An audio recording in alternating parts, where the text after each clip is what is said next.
Hello, I'm the reviewer. You review it, I review you. This is my partner, Mr. It. Today we'll be taking a look at Spoonie's review of Robots. What? Perfect. That'll be $50. No, not that one. The Isaac Asimov VHS game. Anyway, the first game I'd like to show you is probably familiar to a lot of you, in that you've seen it around in used bookstores, and it looked kinda cool, but you didn't have a VCR, so of course you never played it. Ah yes, a bygone era from before VCRs were commonplace.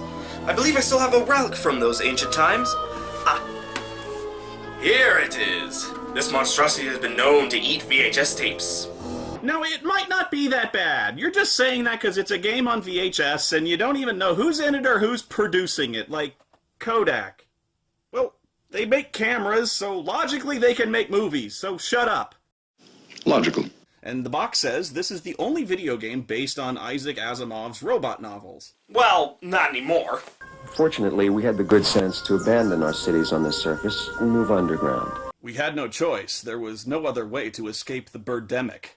I'm just waiting for the day when these idiots help us take back the surface. Yahoo! Step aside, make way! Team Grin is coming through! Robots who wait on them, who serve them, even pilot their ships. Oh my god! The 1960s Star Trek had better spaceship effects. Hell, pigs in space had better effects. And now, Pigs in Space! Well, we have robots too, but our little tin men are minor league compared to the spacer robots. Well, hey, they may look like crap, but they're just so friendly. And isn't that all that matters? Anyway, yeah, the story's about a New York detective, Bailey, a soft-boiled cop who pretty much always plays by the rules, which is honestly kind of bad direction if you ask me. At this point, that's kind of refreshing. So they're sending a spacer to join the police force. A spacer in the city? They're petrified of catching Earth germs. Not this one. He's a robot. What? Exactly. Isaac Asimov, pioneer in science fiction, and the buddy cop movie. I mean, give him a chance, you never know. This is absurd. For a robot you can't tell from a man? What's the point? Yeah, exactly! They're fucking impossible to find, especially when you familiarize them with police procedures. Can you say T-1000? Bailey, shoot it in the head before it's too late. Use this, okay? It's not murder, it's called retirement. Yeah, good luck trying that in a court of law. I am a new humanoid robot developed by Dr. Fastolf himself. You seem doubtful. Perhaps I can convince you this way. Spoonie, why does your mind always have to go to sex? Nee? Okay, I have to call bullshit on this guy, because if it's a straight man who creates the first perfect robot-human duplicate, it's gonna be a woman, because I guarantee you the first thing he plans to do with it is have sex with it. I mean, yeah. Please replay the murder attempt. Help me, Obi-Wan Kenobi. You're my only hope. Doc's points for obvious joke. Did you get a good look at the assassin, robot? No, detective. No, but I got a good look at the boom mic up there. The mic was in picture? The mic was in picture. The mic was in picture. 24 hours. Okay, so let me get this straight. If we don't find the attacker, they're going to invade the Earth. Although, really, they're just going to invade New Jersey. When was it established that it was taking place in New Jersey? Please return to your homes. A curfew is in effect. Return to your home immediately. When do you make the rules, robot? Hey, no, robot, come talk to me, man. Stop this. Okay, I love that scene and all, but what does it have to do with anything? There is no crime in our utopia, Detective Bailey. Now think fast, shithead! Since when is it a crime to throw a ball at someone? Central. What's iridium? What's a paladin? No, unlike what's a paladin, that is a fair question. Make this brief, Earthman.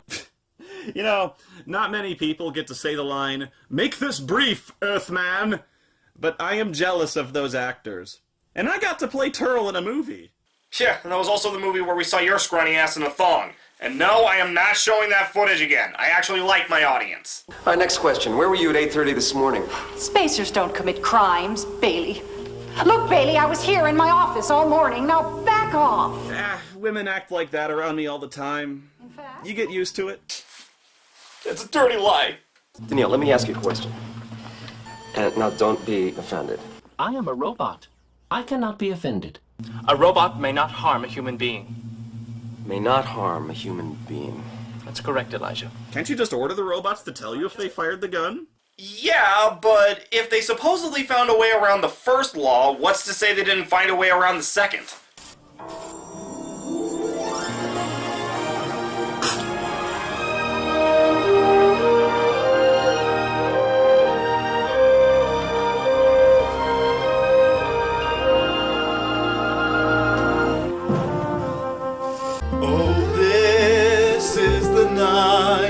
Such a weird fucking night. Now run it back and freeze the beginning.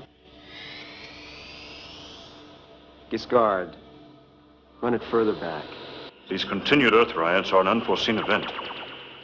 Giscard and I are concerned about possible harm to humans. How should we proceed? Fastov sent a robot of himself. Exactly. Are we sure Isaac Asimov didn't do more than just endorse this? You have no culprit. What? Is this guy serious? Fuck you! Proves nothing. Prove my big fat cock. This guy's one of the final 5. I just blew this case wide open, you trigger-happy dickwad. Actually, is there even a case anymore? I mean, it's revealed that the attempted attack was on a robot, which I'm pretty sure don't have actual rights in this world, right? And from there, it's up to you to solve the mystery. The game turns out differently every time you play it, and if you're wondering how that's even possible, considering, it's on a tape... A fair query. That's why the game comes with all these cards. Every once in a while in the video, Bailey finds a clue and the video tells you to pause, telling you to pick a card and choose a side. So by the end of the game, you've got a different set of cards, which lead to a different outcome. Okay, I know I'm supposed to be paying attention to the description, but I'm just trying to figure out if that's supposed to be a zero punctuation imp. Although I do have to say, how sad is it that I managed to build a robot that looks better than the ones in this movie? I even managed to code Burton with the 3 laws of robotics. Although I did tinker with the first law so that I can order him to zap other people. He just can't physically harm me. What would happen if Burton didn't recognize him, though? Anyway, this is one of my favorite Spoonie reviews, largely because he stays focused on the material and doesn't go on any overlong tangents. Also, it made me interested in tracking down a copy of the game, which is really what any positive review should do. I'm the reviewer. You review it, I review you.